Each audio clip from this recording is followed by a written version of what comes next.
Shkëndia e Haraçinës edhe nga transferta me Vardarin e Negotinës kthehet kryelart duke arkëtuar edhe 3 pikë të mëdha në realizimin e ëndrrës për kualifikim në elitën e futbollit vendor. Autor të golave për Haraçinasit në ndeshjen kundër Vardarit të Negotinës ishin Mario Desnić dhe Trpevski. Bregallnica e Shtipit ka zhgënyer tifozët vendas me disfatën kundër Bellasicës me rezultatin 0-1, me një gol të vetëm që realizoi Kapsarov në minutën e 81. Pas kësaj përballje, Bregallnica mbetet e dyta në tabel me 27 pikë, ndërsa Bellasica e katërta me 26 pikë.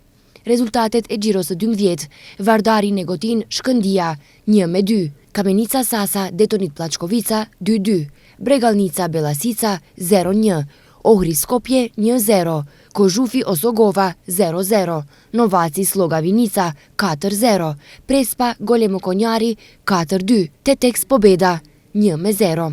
Pas javës së 12 tabelën kryeson Shkëndia Haraçinës me 32 pikë të ndjekur nga Bregallnica dhe Ohri që kanë 27 pikë dhe Bellasica në pozitën e 4 me 26 pikë.